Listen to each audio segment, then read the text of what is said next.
Awesome, perfect. Welcome, everybody. Thank you for joining me today.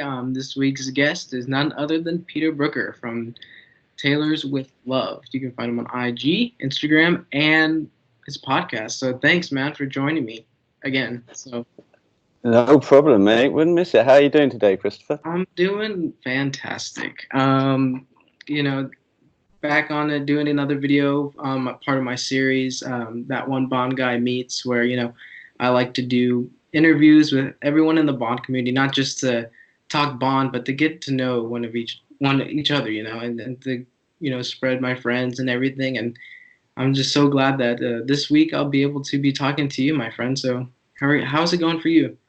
Well, very honoured to be on your show. Yeah, no, I'm all good. It's 10 a.m. here in In London London. time. The sun's out, which is a rare event. Uh, And so it's like 2 in the morning for you, right?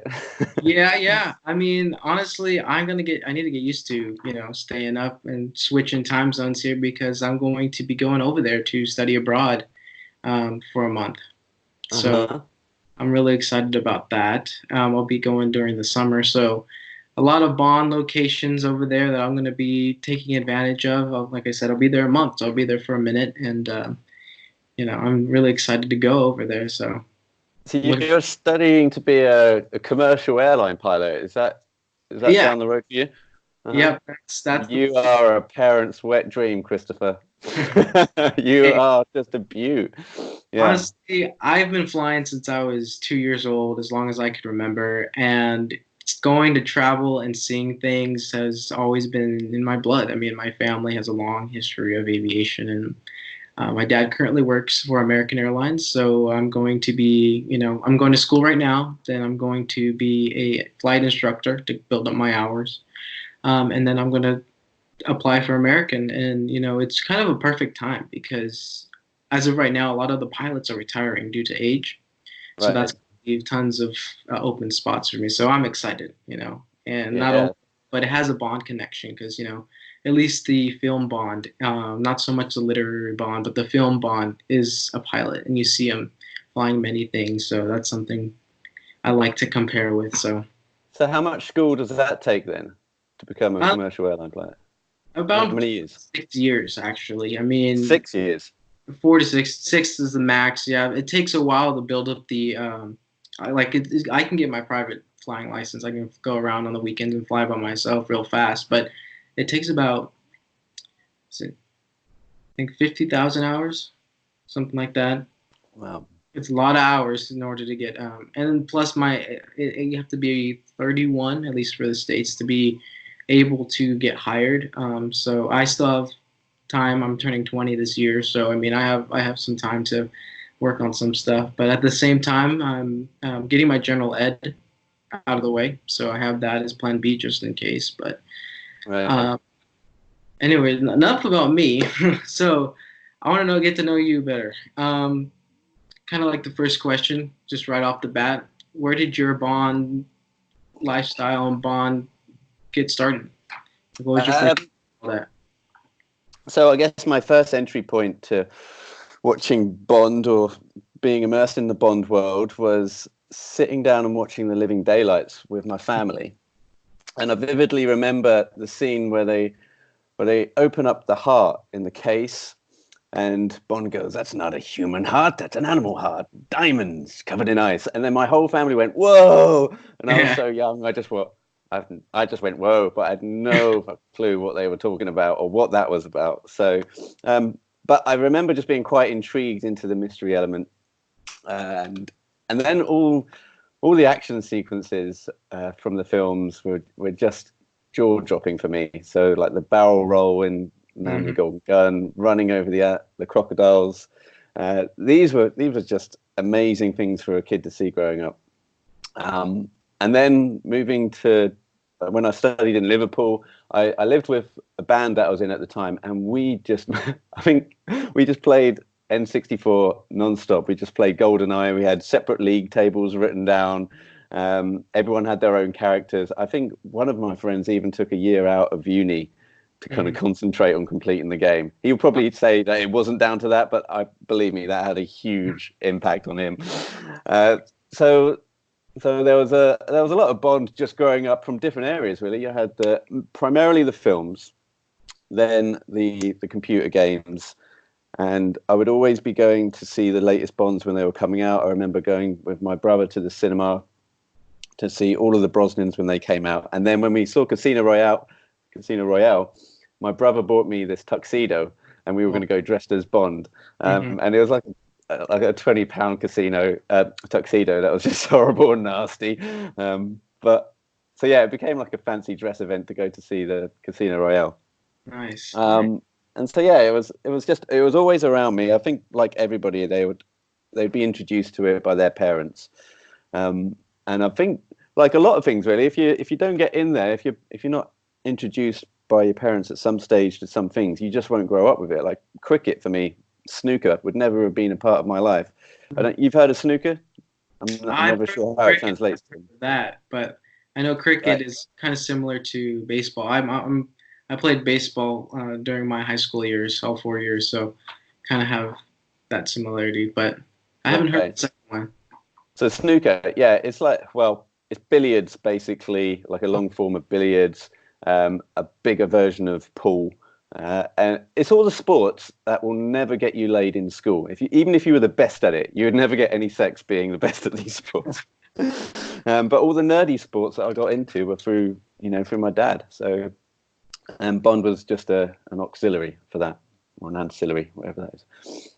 Nice, that's awesome. Yeah, I mean, for me, I've talked about it a little before in previous videos, but I was at a time, in high school where, I didn't know what to do with my life. I didn't know what I wanted to be. I didn't know really. I was trying to figure things out. And, I remember it all started with the Kingsman series. I saw the Kingsman and, my dad being able to fly. He goes to London often. And so he took pictures of the store, Huntsman on Savile Row.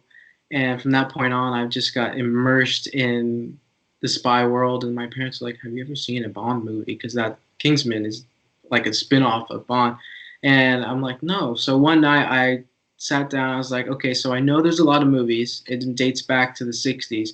Might as well start off at the beginning, right? So I remember watching Dr. No for the first time, and it just clicked. Like this was a thing, because since Kingsman, I love to dress nice. I love to I would have to go to thrift stores and buy my suit jackets and then get them tailored later on. But, that was my thing, always trying to dress real nice, real fun. And the whole gentlemanly aspect of it, like, really intrigued me. And it was super, super cool, just the gadgets and all that. So that's when Bond started. It was around, let's say, maybe about 3 years ago, actually. And, I never thought, the one thing I regret is not starting a Instagram page up sooner, but things happen for a reason, right? And so it took, in that time, I was able to get the knowledge and watch all the films to get comfortable enough to start out and branch out and start an Instagram, and now YouTube. I'm expanding now, but I mean, that's kind of a little bit my story, and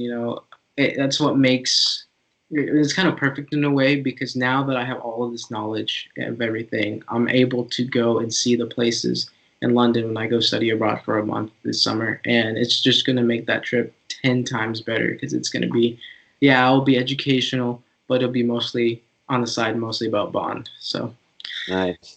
But yeah, so for those who don't know, I mean, you started on a podcast, right? And it's the same from Tailors with Love. How long have you been doing that for?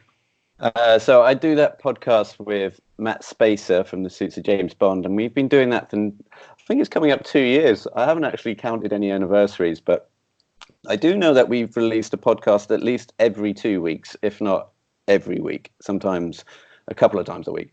So we've been very consistent with the podcast, and it was basically just a way for us to, well, for me, it was actually really educational, because Matt's like as I keep on saying, he's the savant of Bond clothing. There's not a lot that he doesn't know about Bond clothing, because he's coming up on 10 years doing his blog. Hmm. And I had an idea to start a project that wasn't related to the podcast, and I needed Matt. Basically, I needed his knowledge, and I couldn't really complete this project without him by my side. So I said, well, why don't we uh, release like a podcast, and then we can just build up a platform, hopefully build up an audience, so that Hmm. when we go live with whatever it was that we were planning at the time, at least there'd be an audience waiting for us, so we wouldn't go into it cold. And it just made sense because we would be talking pretty much every other day over email. We'd be, talking over Skype. So we just started a podcast really. And at the beginning, we wanted to go through all the films, like Hmm. one by one, scene by scene. But it got I don't know if it got tedious, but it just didn't really inspire me to just keep on talking. I mean, that was basically just going through his blog, like suit by suit, scene by scene. It was just basically an audio version of his blog. So we moved on to other areas and more genres. And then, as things started to happen with No Time to Die, it wasn't really topical to talk about, wide lapels from Diamonds Are Forever versus what's coming out now with the NPL collections, etc. So, yeah, so the podcast is largely quite unplanned. We might have a day or two before where we throw a couple of ideas around of what to talk about. Matt needs no planning. He needs no prep. I'll just say, how about I field you some questions, and he'll be like, yeah, whatever. He doesn't need like the beats or anything like that. He'll just jump into any subject because it's second knowledge. Uh, So yeah, that was the reason for starting up the podcast, really. Nice. Yeah, I did not know that. That's awesome. But yeah, I mean, I've listened to most of your recent ones, and I think there was one where you done a couple by yourself that I was listening to this morning, and it's just fun. I mean, all I gotta say is, first off, it's so much fun, because the topics that you talk about are really exciting and really fun, whether it's clothing or not. And it's just, it's something. It's a place where you can go and get more knowledge, and I love that about From Tailors with Love. Especially with me loving the clothes as well. And I mean, and now I am more knowledgeable because of you guys, and I thank you for that. But No worries, man. Well, I, it's yeah, link your podcast in the description below, so viewers watching can definitely check it out. But great. yeah, I mean, it's Well, really. it's more I make sure that I try and get the good guests on that know what they're talking about, and like I keep on saying, like to Matt and Dave Zawitsky and like Bobby Morelli, who jumps on the podcast from time to time. Just I let them do the heavy lifting because they know basically their areas.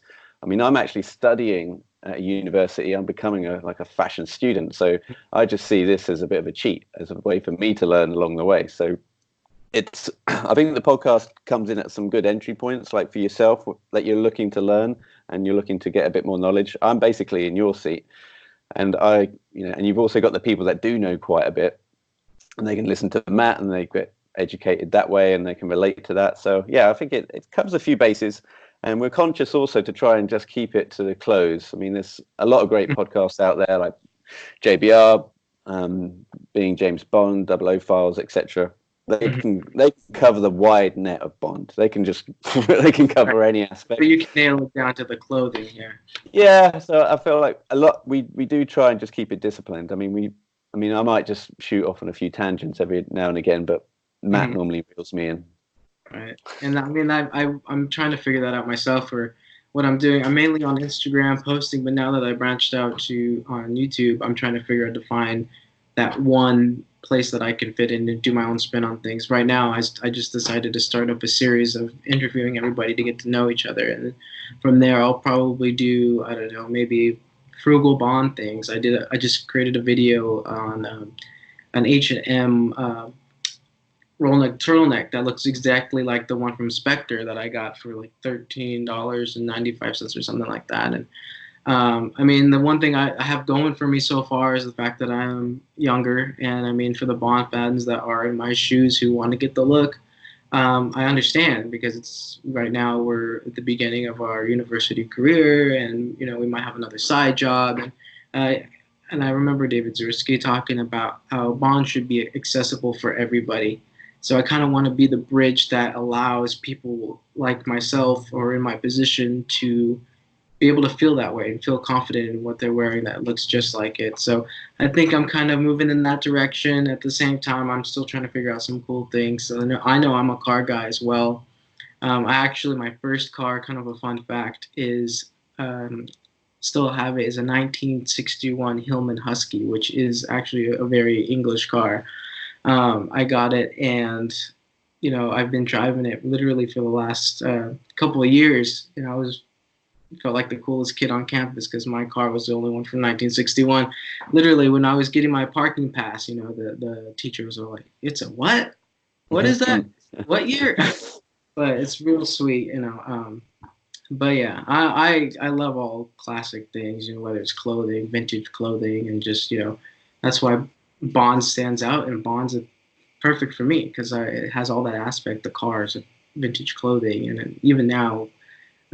But I mean, here's a question: from a movie standpoint, what movie do you feel like, which film has the best clothing and the best fashion in your eyes?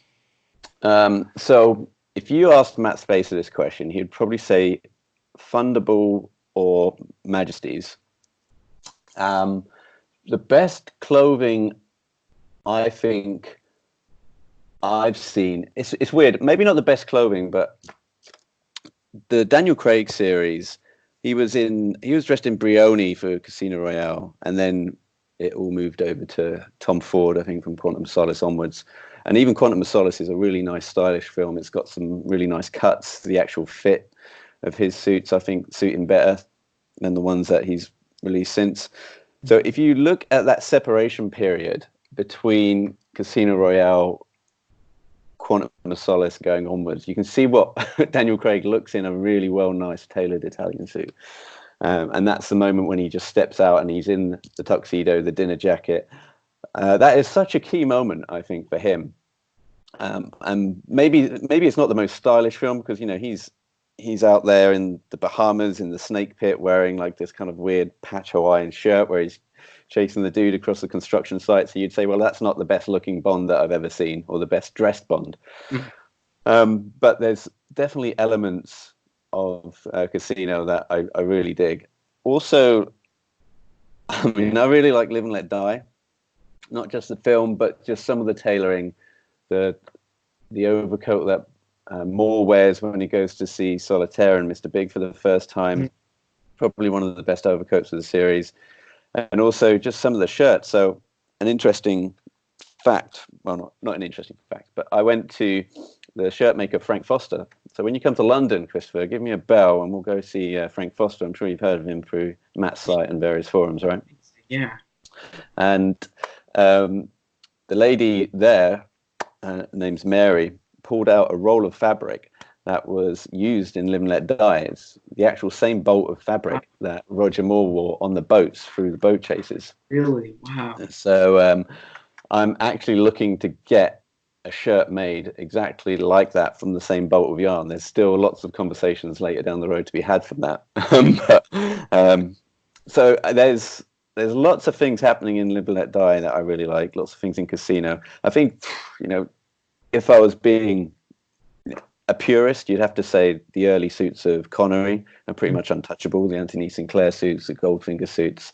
But wow, I think I'm just reeling off suits in films. I'm reeling off all the different films and all the different suits and outfits. So I don't know. Around the house's answer to that question. Sorry, man. But no, that's great. I mean, yeah, I have to agree with you on the Roger Moore. I mean, I remember I was literally watching Man with the Golden Gun a few nights ago, and I was counting how many different costume changes and different suits he was wearing.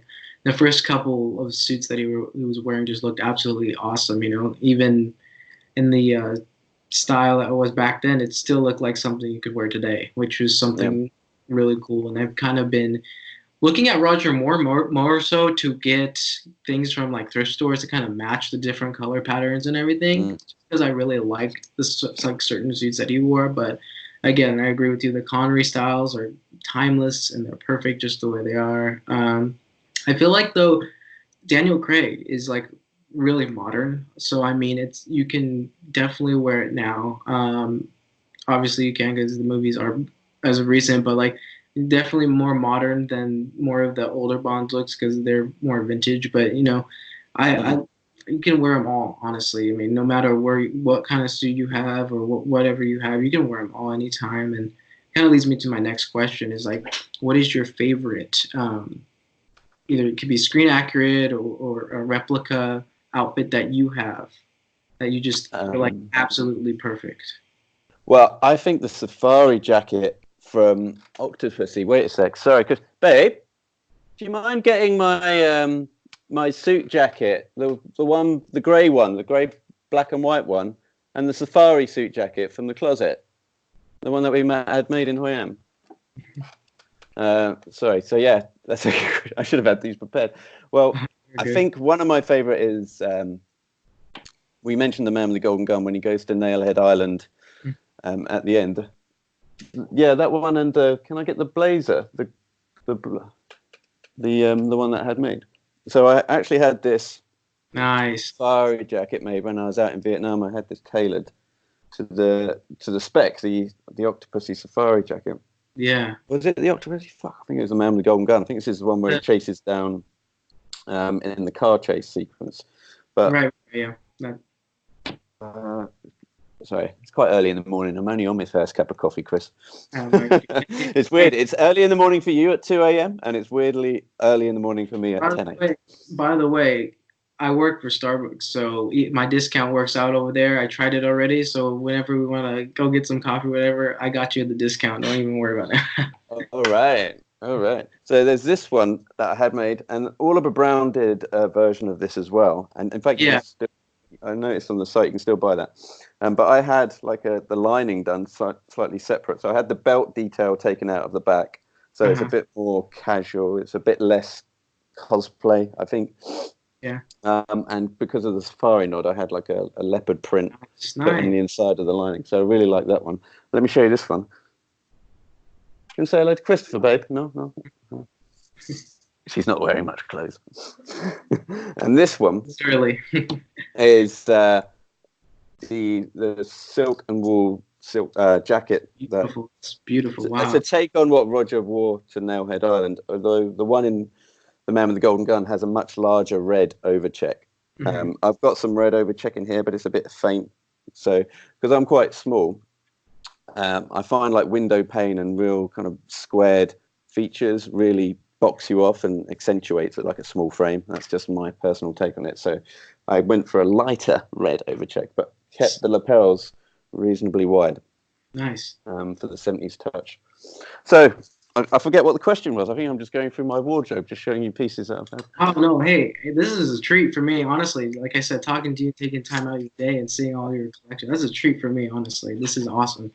But the original question was your favorite outfit that you have. All right. Yeah, my favorite.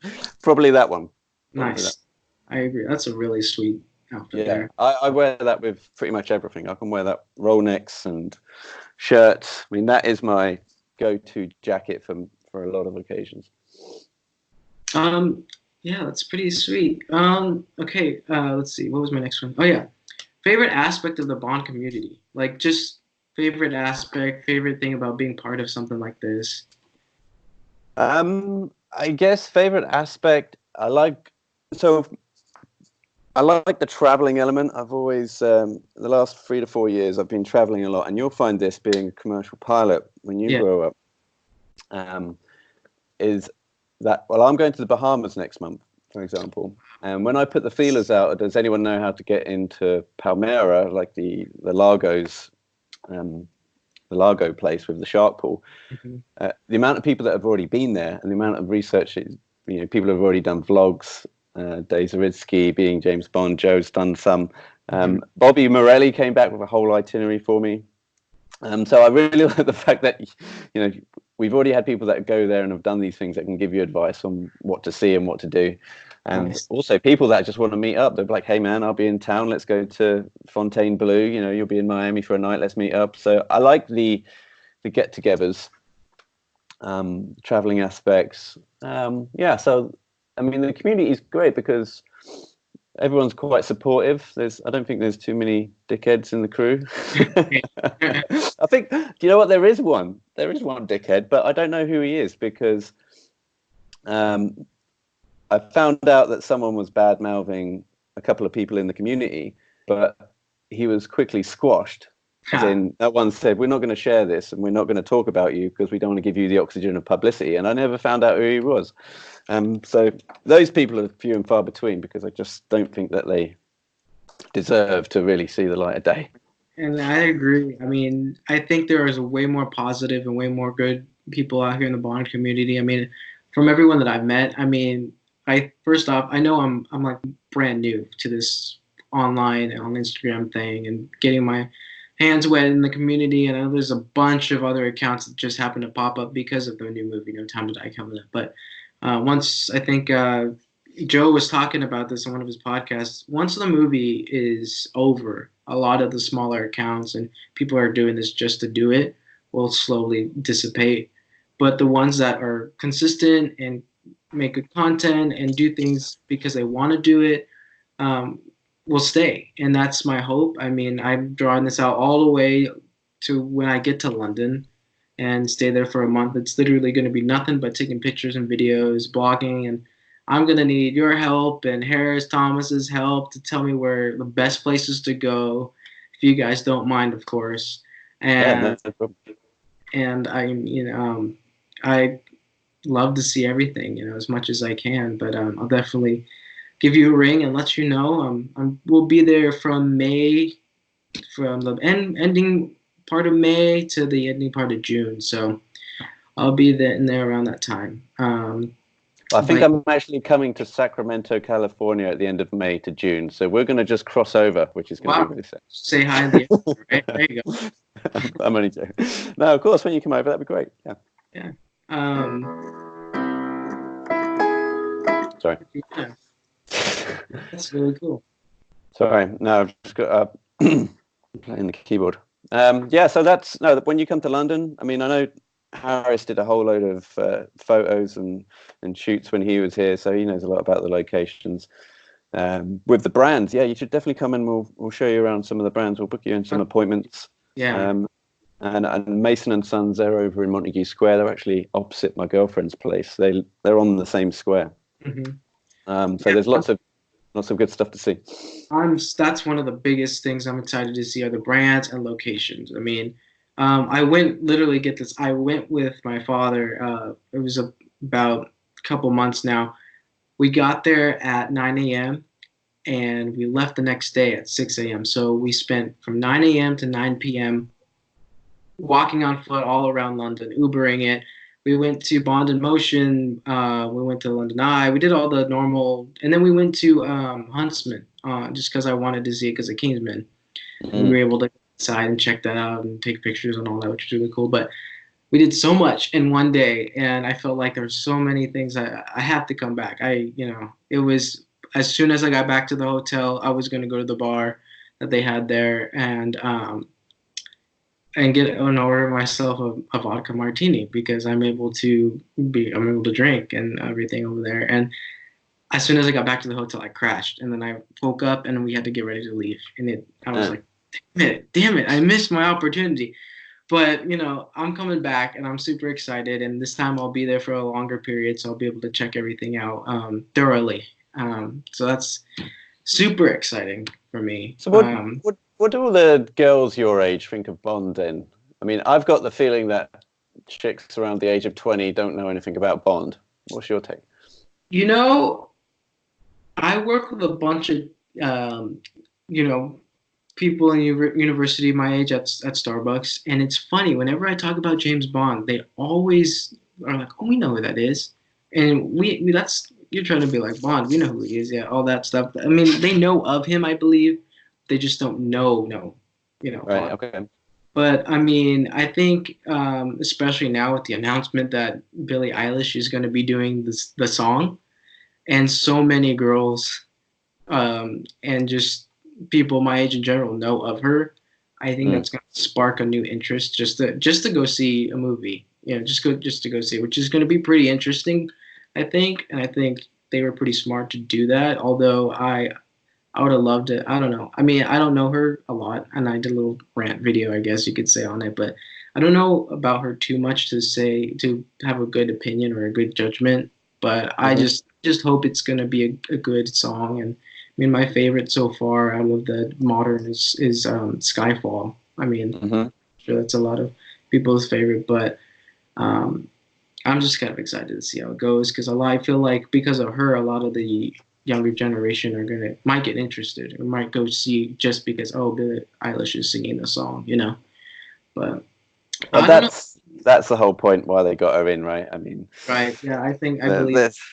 there's there's no other way around it. But they've been doing it for since the dawn of time, haven't they? I mean, Nancy Sinatra was never on anyone's radar really because of her skills as a singer or a songwriter, but she brought a certain cachet to the franchise. Um, yeah, no, it's. I mean, Billie Eilish. I guess I've never heard of her either, and I was so old manny. I even tweeted something about Billie English, and someone corrected me. I didn't Yeah. even know her. I'm she, you know, she's 1 year younger than I am. Mm. I don't know her, and that's really interesting to think about, you know. And um, yeah, I mean, she's so new, modern. I mean, I don't even know. I don't. Well, personally, I don't even listen to music now. Like the music now. I mean, I'm more of a 50s, 60s type of music. I listen to Sinatra, Dean Martin, all those guys that were back then, and jazzy, big bands, kind of the style that I'm into. Just I don't know why. I guess I grew up around it, but so when you talk about modern artists now, I'm like, oh, let me Google that real quick and let me listen to a couple songs. So when Mhm. of course, I had to do the same for her because I had no idea. So Yeah.